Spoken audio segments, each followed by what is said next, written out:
ಕಿಡಿಗೇಡಿಗಳಿಂದ ದನದ ಮೇವಿನ ಬಣವೆಗೆ ಬೆಂಕಿ, ರೈತ ಮಹಿಳೆ ಕಂಗಾಲು.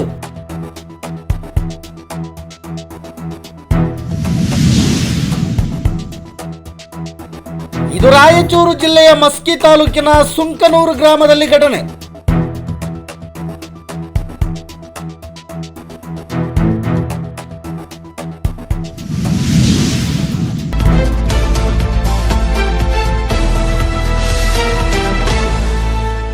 ಎಸ್ ವೀಕ್ಷಕರೇ, ರಾಯಚೂರು ಜಿಲ್ಲೆಯ ಮಸ್ಕಿ ತಾಲೂಕಿನ ಸುಂಕನೂರು ಗ್ರಾಮದಲ್ಲಿ ರೈತ ಮಹಿಳೆ ಶರಣಮ್ಮ ಗಂಡ ರವಿಕುಮಾರ್ ಇವರ 15 ಎಕರೆ ಹುಲ್ಲಿನ ಬಣವೆಗೆ ಕಿಡಿಗೇಡಿಗಳಿಂದ ಬೆಂಕಿ.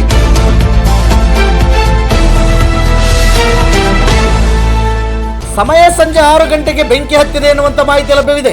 6 ಎಮ್ಮೆ, 1 ಕರು ಹಾಗೂ ಆಕಳು 1 ಕರು ಇದ್ದು ವರ್ಷ ಪೂರ್ತಿ ದನ ಕರುಗಳಿಗೆ ಮೇವಿನ ಕೊರತೆ ಎದುರಾಯಿತೆಂದು ರೈತ ಮಹಿಳೆ ಶರಣಮ್ಮ ಕಂಗಾಲಾಗಿದ್ದಾಳೆ ಎಂದು ತಿಳಿದು ಬಂದಿದೆ. ಈ ಬಾರಿ ತುಂಗಭದ್ರಾ ಡ್ಯಾಮ್ ನೀರು ಒಂದೇ ಬೆಳೆ ಕೊಟ್ಟಿರುವ ಕಾರಣ ದನ ಕರುಗಳಿಗೆ ಮೇವಿನ ತೊಂದರೆ ಇದ್ದು, ಇಂತಹ ಸಂದರ್ಭದಲ್ಲಿಯೇ ಕಿಡಿಗೇಡಿಗಳಿಂದ ಹುಲ್ಲಿನ ಬಣವೆಗೆ ಬೆಂಕಿ ಹಚ್ಚಿರುವುದು, ಗಾಯದ ಮೇಲೆ ಬರೆ ಎಳೆದಂತಾಗಿರುವುದು, ನಿಜಕ್ಕೂ ನಷ್ಟಕ್ಕೀಡಾದ ರೈತ ಮಹಿಳೆ ಕಂಗಾಲಾಗಿದ್ದಾರೆ.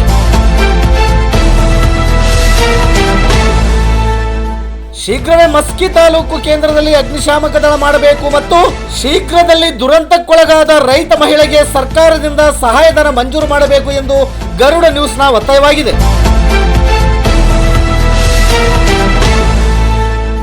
ನಿತ್ಯ ನಿರಂತರ ಸುದ್ದಿಗಾಗಿ ಗರುಡ ನ್ಯೂಸ್ ವೀಕ್ಷಿಸಿ. ಸುದ್ದಿ ನಿಮ್ಮದು, ಸದ್ದು ನಮ್ಮದು. ರಾಯಚೂರು ಜಿಲ್ಲಾ ವರದಿಗಾರರು ಬಸವಂತ. ಇದು ಗರುಡ ನ್ಯೂಸ್. ನಾನು ಮಲ್ಲೇಶ್ ಕಮತೂರು.